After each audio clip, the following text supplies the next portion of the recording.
ಅಪ್ಪ ನಡೆದಾಡುವ ಗ್ರಂಥಾಲಯ, ಅವ ಖಾಲಿಯಾಗದ ವರ್ಲ್ಡ್ ಬ್ಯಾಂಕ್, ನಮಗೆ ಅತಿ ಅವಶ್ಯಕವಿರುವ ಭಾವುಕ ಜೀವಿ. ಅಪ್ಪನಿಗೂ ಖುಷಿಯ ಅವಶ್ಯಕತೆ ಇದೆ, ನಮಗೆ ಇದ್ದಂತೆ.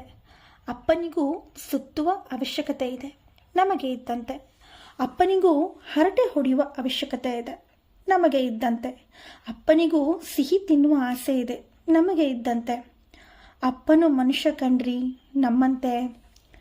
ದುಡ್ಡು ಅಂದರೆ ಏನು ಅಂತ ಕಲಿಸಿದ್ದೆ ಅವನು. ಇವತ್ತು ಅವನಿಗೆ ದುಡ್ಡಿನ ಬೆಲೆಯನ್ನು ಕಲಿಸೋದಕ್ಕೆ ಹೋಗೋ ಮೂರ್ಖತನ ನಮ್ಮದು. ಬಲಭೀಮನನ್ನು ಕಂಡಿದ್ದೆ ಮೊದಲು ಅವನಲ್ಲಿ, ಇವತ್ತು ಇಷ್ಟು ನಿಗ್ತಾ ಇಲ್ವಾ ನಿನ್ನ ಕೈಯಲ್ಲಿ ಅಂತ ಪ್ರಶ್ನೆ ಮಾಡ್ತಿರೋದು ನಾವು. ಚಾಣಕ್ಯಂತರ ಬದುಕು ನಡೆಸ್ತವನು ಅವನು, ಅವನಿಗೆ ಬುದ್ಧಿ ಹೇಳ ಹೊರಟ ಮೂರ್ಖರು ನಾವು.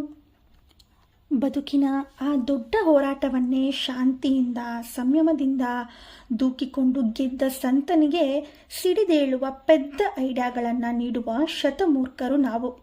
ಬದುಕು ಅಂದರೆ ಏನು ಅಂತ ಅರ್ಧಮರ್ಧ ತಿಳ್ಕೊಂಡಿರೋ ನಾವು, ಹಿಂಗಲ್ಲಪ್ಪ ಹಾಗೆ ಅಂತ ದೊಡ್ಡ ಸಲಹೆ ಕೊಡ್ತಿರೋರು ನಾವು. ಅಪ್ಪನನ್ನು ತಾಳ್ಮೆಯಿಂದ ಅರ್ಥನೇ ಮಾಡಿಕೊಳ್ಳದ ನಾವು ದೂರ ನಿಂತು ದೂಷಿಸಿ ಸುಮ್ಮನೆ ಕೊಡ್ತಾ ಇದ್ದೀವಿ ಅವನಿಗೆ ನೋವು. ಅವನು ಹೇಳದೇ ಇರಬಹುದು, ಆದರೆ ಅವನಿಗೂ ನೋವಾಗುತ್ತೆ. ಅವನು ಹೇಳದೇ ಇರ್ಬೋದು, ಆದರೆ ಅವನಿಗೂ ಬೇಸರ ಆಗುತ್ತೆ.